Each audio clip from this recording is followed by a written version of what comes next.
জনগণ তার মতামত দেওয়ার অবস্থা এসছে কিনা, নাকি ওই সংস্কারগুলি না হলে জনগণ মতামত দিতে পারবে না, আবারও একটা ফেসিস্ট কাঠামোর মধ্যে দিয়ে আমাদের যেতে হবে? আমি অবশ্য ফেসিস্ট নন ফেসিস্ট, আমি আমার অবস্থাটা বলি, আমি সবসময় গণতন্ত্রের পক্ষে, আমি সবসময় নির্বাচনের পক্ষে, যে যা আসবে সে নির্বাচন দিয়ে আসুক, কিন্তু আমার প্রশ্ন আমি আপনাকে একটা কথা বলি, যে সংস্কারটা তারা করতে চাচ্ছে এটা নিয়ে কয়েকটা প্রশ্ন। একটা প্রশ্ন হলো যে তারা সংস্কার করতে যাচ্ছে, সংস্কারটা যারা করছেন তারা কি এই সংস্কার করার জন্য যোগ্যতম ব্যক্তি কিনা, একটা প্রশ্ন আছে। যে সংস্কারের রিপোর্টগুলি হয়েছে এই রিপোর্টটা কি একটা অসাধারণ রিপোর্ট এক একটা হয়েছে কিনা, এটা নিয়েও আমার সন্দেহ আছে। তারপরেও আমি হাইপোথেটিক্যালি তর্কের খাতিরে, যেহেতু আমাদের স্যার আছেন, আপনার স্যার তো আমারও স্যার, যেহেতু আমাদের স্যার আছেন, আমি ধরে নিলাম উনি জার্নালিজমের টিচার হওয়া সত্ত্বেও একটা অসাধারণ সংবিধান প্রণয়নের জন্য সুপারিশ করেছেন। আমি এটাও ধরে নিলাম স্যারের প্রতি ছাত্রের এক ধরনের ইয়ের কারণে, পক্ষপাতিত্বের কারণে ধরে নিলাম। তাতেই কি সেটাই কি আপনার রক্ষা কবচ হয়ে গেল স্বৈরাচার না আসার? আপনাকে আমাকে সিম্পল একটা এক্সাম্পল দিয়ে বলি, পৃথিবীতে যত মুসলমান আছে তাদের জন্য একদম মানে অলঙ্ঘনীয় গ্রন্থ কোনটা, সংবিধান কোনটা? কোরআন শরীফ।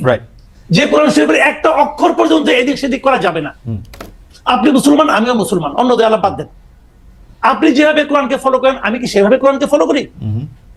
প্রত্যেকটা মুসলমানকে, ফিলিস্তিনের গাজায় যারা আছেন তারা যেভাবে কোরআনকে ফলো করেন, সৌদি আরবের মুসলমানরা কি সেভাবে কোরআনকে ফলো করেন? বই তো একটা, আল্লাহর বই একটাই তো ভাই। কাজেই বইয়ের মধ্যে কি লেখা আছে, ওই মহাগ্রন্থে কি লেখা আছে সেটা ইম্পর্টেন্ট না। ইম্পর্টেন্ট হলো সেই বইটা কারা ফলো করতেছে সেটা ইম্পর্টেন্ট। আপনি কি সংস্কার করলেন সেটা ইম্পর্টেন্ট না, সেই সংস্কারটা কারা পালন করছে কারা করছে না সেটা ইম্পর্টেন্ট। আমরা ওই আগের হাসিনা সরকারের সংবিধানকে আমরা অনেক সমালোচনা করি তো, আচ্ছা বলেন এই যে এত সমালোচনা করি, তারপরেও কি সেখানে লেখা আছে যে প্রাইম মিনিস্টার যেখানে যাবেন তার বোন সেখানে একই ধরনের প্রটোকল পাবেন? লেখা আছে? নাই তো। শেখ হাসিনা তো এখানে প্যারালাল শ্যাডো প্রাইম মিনিস্টার ছিল এই দেশে, ছিল নাকি? ছিল তো। উনি কি সংবিধান মেনেছিলেন? না, কিন্তু কামাল ভাই, আপনাদের, আচ্ছা আপনি শেষ করতে বলি, আমি বলি আপনাকে কোশ্চেনটা হলো কি, আপনি যদি ক্ষমতাবান না হন, যেমন ৭২-এর সংবিধান তুলনামূলক ভাবে আমরা অনেকে ভালো বলি, সেই সংবিধানকে শেখ মুজিবের মুখের উপর কেউ কোনো কথা বলতে পারতো? জিয়া রহমানের আমলে তার উপরে কেউ কোনো কথা বলতে পারতো? এইটা হলো ডিপেন্ড করে। আবার শাহাবুদ্দিন আহমেদ, উনি তাকে তত্ত্বাবধায়ক সরকারের প্রধান ছিলেন, ওই সময় কোনো সমালোচনা কোনো ওরকম কোনো ক্ষমতাও ছিল, তত অনেক কিছু করছে। বিষয়টা হলো ব্যক্তি, বিষয়টা হলো মানসিকতা, এবং ব্যক্তি কখন সঠিক কাজটা করে, যখন তার মধ্যে একদিকে থাকে ভালো মানুষই, আরেকদিকে থাকে ভয়। ভয়টাও থাকতে হয়। কিন্তু আমি মনে করি ২৪-এর যে গণ অভ্যুত্থান, এটার মাধ্যমে শাসক শ্রেণীর মধ্যে একটা ভয় ঢুকে গেছে যে এই কাজ আমার আর করা উচিত হবে না, করলে আমি ধরা খাইতে পারি, এইভাবে আমাকে অপপতন হতে পারে। এই ভয়টাকে থাকতে থাকতে আমাদের উচিত ছিল একটা নির্বাচন করা। আমরা ইন্টেনশনালি সেই ভয়টাকে ভেঙে দিচ্ছি। এটা হচ্ছে গণতন্ত্রের জন্য সবচেয়ে বড় ভয়ঙ্কর। আপনি যেটা বলতেছেন আমার মনে হয় কামাল ভাই, আমিও সেই জায়গায় আছি, কিন্তু আমার কাছে মনে হয় যে ভয়টা শাসক শ্রেণী পাইছে যে আমি যতভাবেই আমার ক্ষমতা সিমেন্টেড করি কিনা, একদিন সকালবেলা আমি নিজেকে দেখতে পাবো হচ্ছে ভারতের কোনো এক বেসমেন্টে। এই যে একটা ভয়, এই ভয়টা আরেকটু সংহত করার জন্যই কি আমাদের সংবিধানে কিছু মানে কিছু সংস্কার এই মুহূর্তে করা যায় কিনা, যেটা আসলে ফেসিস্ট হইতে একজনের বাধা দিবে? যোগ্যতার বিচার আমি করতে চাই না। বাংলাদেশে কে যোগ্য কে অযোগ্য, বড় বড় যোগ্য লোকেরাই ৮৫টা করে বই লেখছে শেখ হাসিনারে নিয়ে, বড় বড় যোগ্য লোকরাই তেল দিতে দিতে ফ্লোর পিছলা করে ফেলছে। আমরা আমাদের বড় বড় উপাচার্যদের দেখছি হত্যা দিয়া পায়ের কাছে পড়ে থাকতে, মানে সাংবাদিকদের দেখছি কি করতে। তো যোগ্যতার বিচার আর কামাল ভাই করে আমরা কি করবো? আমি তুষার ভাই একটু জানতে চাইবো যে এটি আমার শেষ প্রশ্ন, কামাল ভাই একটু জবাব দেবে, আমাদের কোনো একটা সংস্কার এরকম আছে কিনা যেটা করলে, সংবিধানে করলে বা আমরা এটার ঘোষণা দিলে, যেটা একটা ঘোষণাপত্র দিলে আরেকটা রাজনৈতিক দলের, আরেকটা সরকারের ফেসিস্ট হয়ে ওঠার পথে অন্ততপক্ষে পথে একটু কাটা বিছানো হয়? মানে পারবো না আটকাইতে, কিন্তু একটু এরকম কিছু কি আসে কিনা? ফ্লোর ক্রসিং এর যে আইনটা আছে এটা সংবিধান থেকে তুলে দিতে হবে, এটা হচ্ছে প্রথম বিষয়। আর নির্বাচন কমিশনকে এমন ভাবে ক্ষমতাশালী করতে হবে যাতে করে নির্বাচন কমিশন যে কোনো সময় অপরাধ প্রমাণিত হলে সংসদ সদস্য সহ নির্বাচিত যে কোনো ব্যক্তিকে, নির্বাচন কমিশনের অধীনে যে নির্বাচনগুলি হয় সেই নির্বাচিত যে কোনো ব্যক্তিকে পদ থেকে অপসারণ করতে পারবে যদি নির্বাচনে তিনি অসৎ উপায় অবলম্বন করেছেন অথবা অসৎ প্রভাব বিস্তার করেছেন। এটা হয়। এই দুটি করার জন্য সংবিধান আসলে খুব যে বিরাট সংশোধন করতে হয় ব্যাপারটা তাও না। এই দুটি করলে আমার ধারণা যে ফ্যাসিস্ট হয়ে ওঠাকে অনেকখানি বন্ধ করা যায়।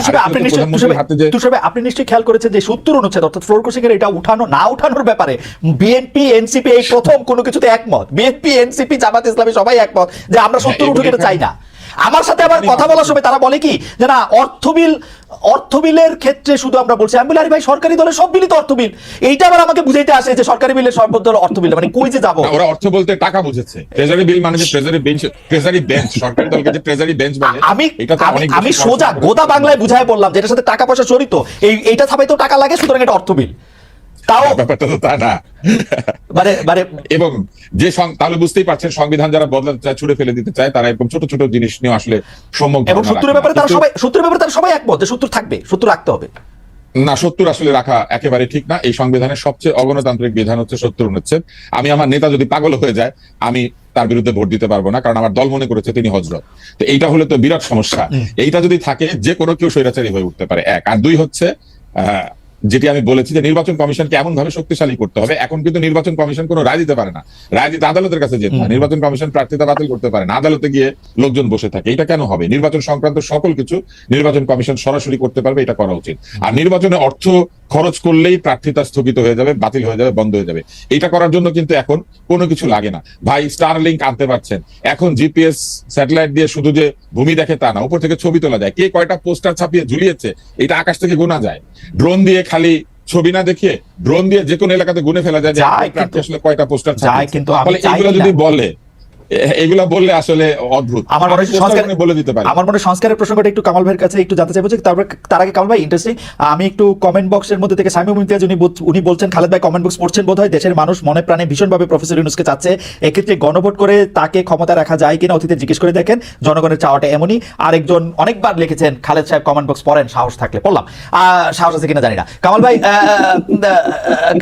ভাই অনেকে ইউনূসকে চাচ্ছে, কিন্তু আমরা জানতে চাচ্ছিলাম যে কোন সংস্কার করাটা এই মুহূর্তে সম্ভব, উচিত এবং বাঞ্ছনীয়, আসলে যদি আমরা একজন ফেসিজম বা ফেসিস্ট নেতাকে ঠেকাতে চাই, কিছুটা কাটাতে যেতে চাই। কোন ম্যাজিক সংস্কার নাই। আপনি এমন কোন সংস্কারই করতে পারবেন না যা দিয়ে ম্যাজিক তৈরি হবে। আপনি বলেন, এই যে সংস্কারের দাবিগুলো কারা করেছিল? যে স্টুডেন্টরা করেছিল, তারাই কি কোনো ম্যাজিক দেখাতে পেরেছে? তাদের নিজেদের জীবনযাপন কি সংস্কার আনতে পেরেছে? সেটা তো আমরা দেখছি, প্রতিনিয়ত শুনছি। কি পাচ্ছি আমরা? কিছুই পাচ্ছি না। কাজে এই ঘটনাগুলি হলো, জানেন, এক ধরনের হাইপ তৈরি করা হয়েছে সোশ্যাল মিডিয়ায় যে ডক্টর ইউনূসকে 5 বছর চাই। কেন চাই, কিভাবে চাই, কি কারণে চাই, কেউ বলতে পারে না। কিন্তু ডক্টর ইউনূস কি, আমরা যে আন্দোলনের কথা বলি, সেই আন্দোলনের চেতনাকে ধারণ করে? আমি তো মনে করি করে না। যদি করতো তাহলে উনি এই ধরনের লোককে এখানে তার উপদেষ্টা মণ্ডলীতে আনতো না, যাদের মধ্যে 80% সঙ্গে এই আন্দোলনের কোনো সম্পর্ক নাই, কোন ধরনের সম্পর্ক নাই এই আন্দোলনের। নূরজাহান বেগম স্বাস্থ্য মন্ত্রণালয়ে আছে। কামাল ভাই, এটা আমি আগেও বলছি, শেখ হাসিনার সাথে সম্পর্ক না থাকাই আন্দোলনের সাথে সম্পর্ক। এটা হচ্ছে থিওরি।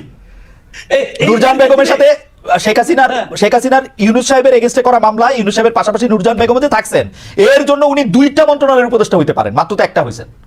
তাহলে ইউনূস সাহেবের সঙ্গে ইউনূস সাহেবের পক্ষে যে আইনজীবী ছিলেন, ওনারও তো আইন মন্ত্রণালয় অফার করা হয়েছিল, উনি নেন নাই। তাহলে উনি ভদ্রলোক আসে নাই, ভালো কথা। তো আমি এই জন্যই বলছি যে চেতনা যে কি জিনিস, এখন আগেও দেখছি হাসিনার আমলে চেতনা বিক্রি করা হয়েছে, এখনো দেখছি, এখনো চেতনা বিক্রি করা হচ্ছে। চেতনার নাম নিয়ে বলা হচ্ছে যে উনাকেই চাই, উনাকে কেন চাই? হাসিনার সময় এরকম হুজুগ ছিল, 2043 পর্যন্ত হাসিনাকে চাই। বঙ্গবন্ধুর সময় হুজুগ ছিল, ওনাকে আজীবন চাই। এই সমস্ত হুজুগ অর্থহীন হুজুগ। আমি মনে করি এই হুজুগগুলো এখন ইন্টেনশনালি তোলানো হচ্ছে।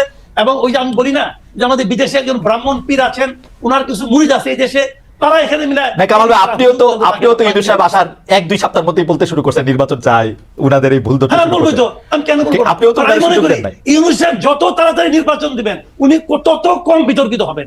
আমি একটা কথা বলে শেষ করি। হাসিনা গভর্নমেন্ট ক্ষমতায় আসার পর থেকে প্রায় পারলে প্রথম দিন থেকে ইউনূস সাহেবকে বিতর্কিত করার চেষ্টা করছেন, ইউনূস সাহেবকে বেইজ্জতি করার চেষ্টা করছেন। 15 বছর প্রচেষ্টার পর উনি ইউনূস সাহেবকে যতটুকু বেইজ্জতি করতে পেরেছেন, আমি আপনাকে গ্যারান্টি দিয়ে বলছি, এই দেশের মানুষের কাছে ইউনূস সাহেব তার এই 15 মাস ক্ষমতা থাকতে পারে, 15 মাসে তার 2 গুণ না 3 গুণ বেইজ্জতি নিজেকে করে তারপর উনি যাবেন। আপনাকে ধন্যবাদ কামাল ভাই। তুষার ভাই, আপনি কি একটা লাইন বলবেন? আমাদের 30 সেকেন্ড সময় আছে। আমার খুবই সাধারণ কথা হচ্ছে যে আপনি যেটা বলেছেন যে আওয়ামী লীগের সঙ্গে সম্পর্ক সরাসরি না থাকাটাই যেন একটা যোগ্যতা, কিন্তু এই কথা কিন্তু সত্য যে যারা বিভিন্ন জায়গাতে নিয়োগপ্রাপ্ত হয়েছেন তারা সকলে যে উপযুক্ত এই নিয়ে মানুষের মনে সন্দেহ আছে। আর জুলাই বিপ্লবের চেতনার যে প্রধানতম বিষয়টি গণতন্ত্র, বৈষম্যহীনতা, মেধা এবং যোগ্যতার ভ্যালু, এই জিনিসগুলি যদি আমরা সমাজে দেখতে না পাই এই মুহূর্তে যারা শাসন করছেন তাদের মধ্যে, তাহলে আমরা কিন্তু নতুন বন্দোবস্তের প্রতি এক ধরনের আস্থাহীনতায় ভুগতে শুরু করি। তাই আমি এনসিপিকে একটা পরামর্শ দিব যে জুলাই বিপ্লবের চেতনা কি, এটার জন্য জুলাই ডিক্লারেশনের কোনো প্রয়োজন নাই। তাদের দলের যে ঘোষণাপত্র, দলের ঘোষণাপত্রের মধ্যে এটা বললেই হয় যে আমরাই হচ্ছে জুলাই চেতনা ধারণ করি, এটাই হচ্ছে জুলাইয়ের চেতনা। আর ডক্টর ইউনূসের সরকারকে আমার সাধারণ পরামর্শ হচ্ছে যত দ্রুত নির্বাচন পারেন দিয়ে দেন। নির্বাচন দিয়ে দিলে ইতিহাসে একটি জাতিকে গণতান্ত্রিক পথে ফেরত আনার জন্য ডক্টর ইউনূস স্মরণীয় হবেন। কিন্তু দীর্ঘদিন তিনি এখানে বসে থাকলে তাকে সকলে শেখ হাসিনার সঙ্গে তুলনা করতে শুরু করবেন, কেননা অগণতান্ত্রিক ভাবে ক্ষমতায় থাকা মানেই হচ্ছে স্বৈরাচারের পথে প্রথম পদক্ষেপ।